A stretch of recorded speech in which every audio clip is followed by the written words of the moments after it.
자, 모평균의 추정 원리에 대해서는 얘기를 했죠. 근데 그 원리를 이해한다라고 해도 선생님 생각에는 그래. 모든 추정에 대한 문제를 풀 때마다 그 원리를 이용을 해서 문제를 풀기에는 이건 지나치게 복잡하다 이거지.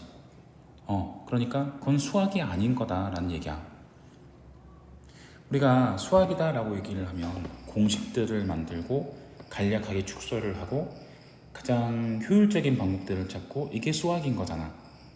그래서 통계적 추정에서 모평균 추정 파트는 자, 원리를 이해하는 것들은 믿고 쓰는 것 정도로 생각을 하고 실제로 문제를 풀 때는 이렇게 문제를 풀지. 기본적인 아이디어는 지난번에 또 여러 번 얘기를 했지만 그거는 기억을 하고 뭐냐면 모평균은 표본평균 근처에 있다. 이건 너무 많이 얘기했지?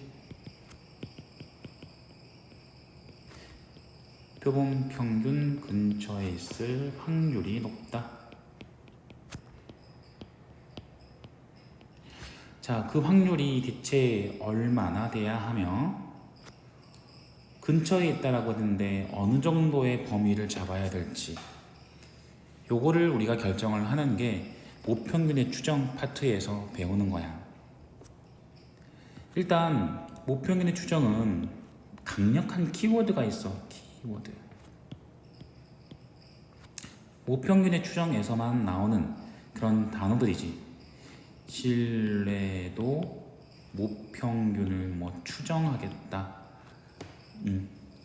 자, 요런 단어들이 나오면 얘는 이 모평균 추정이 되는 거고 이런 아이디어를 이용을 해서 모평균의 존재 범위를 보게 되는데 제일 먼저 살펴봐야 되는 게 이 신뢰도야.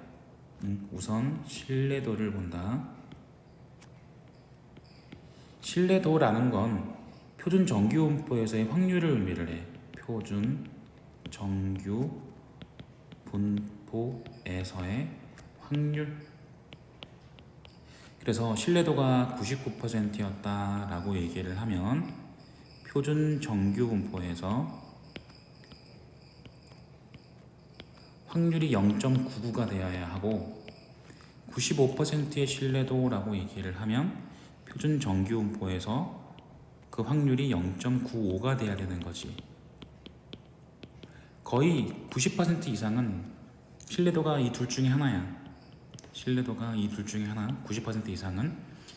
그래서 신뢰 상수를 보는데 그 신뢰 상수는 신뢰도 99%가 나오게 되는 상수값 2.58, 95%가 나오게 하는 상수값 1.96이 거의 대부분이지만 계산상 좀 편의를 봐주기 위해서 출제자들은 1.96 대신에 2를 주기도 하고 어차피 근사값이니까 2.58 대신에 3을 주기도 하거든. 2.58이랑 3은 좀 많이 차이 나는 값이지만 선생님 생각에는 이래. 표준 정규분포에서 가면 갈수록 등장하는 빈도가 급격하게 낮아지기 때문에 2.58이랑 3은 좀 차이는 많이 나도 확률 자체에서 그렇게 큰 차이는 없다라고 봐. 자, 실제로 그렇게 되는지는 책에 나와 있지는 않기 때문에 선생님 개인적인 생각인데 어쨌든 문제에 따라서 2.58로 주기도 하고 3으로 주기도 하고 1.96은 2랑 너무 비슷하기 때문에 뭐 직관적으로 봐도 이해가 되는 거지만 요거 3은 상식적으로 이해가 잘 안 될 수도 있어.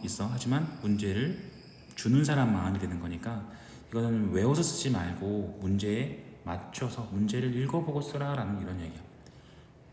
자, 그렇게 해서 신뢰도를 제일 먼저 찾고 신뢰도는 확률이니까 그 확률을 이용을 해서 신뢰 상수를 찾게 된다. 여기는 요 값이 우리는 신뢰 상수라고 해.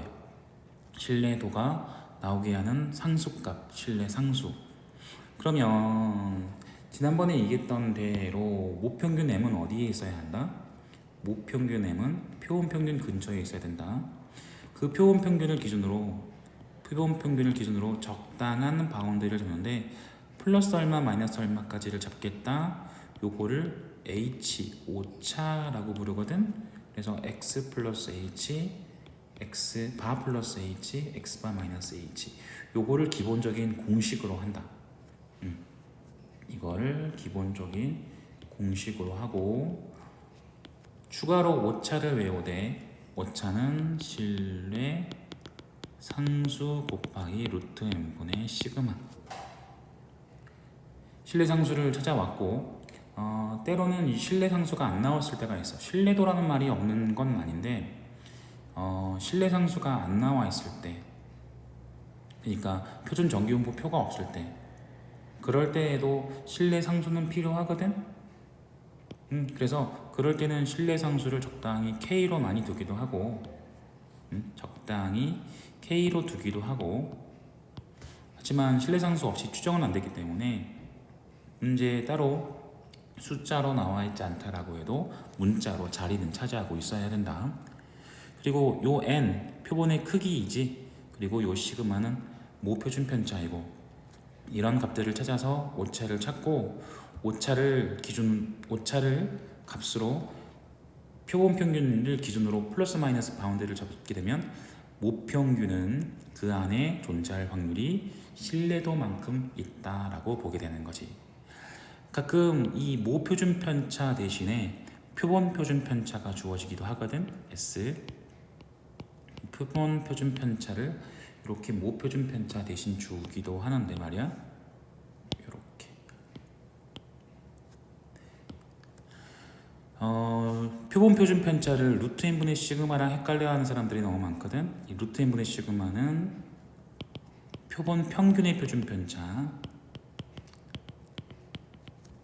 표본 평균의 표준 편차가 뭔지 헷갈린다라고 하면 지난번에 보내준 그 영상들을 다시 한번 참고하도록 하고, 이 표본 평균의 표준 편차. 자, 문제에는 절대 이 표본 평균의 표준 편차가 주어지진 않아. 그래서 문제에 표준 편차가 나와 있으면 요 시그마이거나 S가 둘 중에 하나야. 그래서 표준 편차가 나오면 모르겠으면 그냥 이 자리에 집어넣으면 돼. 그렇게 해서 H를 찾고 그 H를 이렇게 범위로 H를 값을 이 식에다가 집어넣으면 이 모평균 추정이 끝나는 거지. 여기에 있는 x바 마이너스 h부터 x바 플러스 h까지를 얘는 실내 구간이다 라고 부르고, 여기서부터 여기까지 길이, 그러니까 이 녀석에서 이 녀석을 빼면 뭐가 나오냐면 2h가 나오는데, 얘는 실내 구간의 길이라고 부르기도 하지. 자, 문제를 좀 살펴볼까요?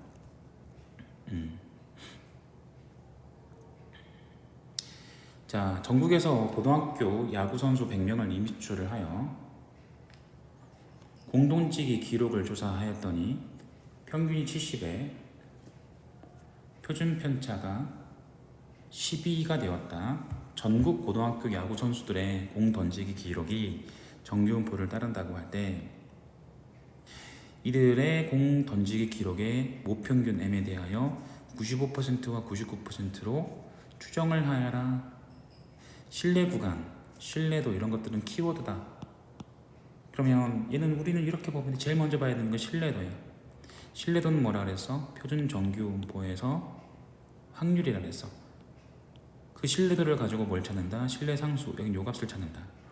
이 값이 A면 이 값은 마이너스 A가 되는 거니까 좌우 대칭으로 한쪽만.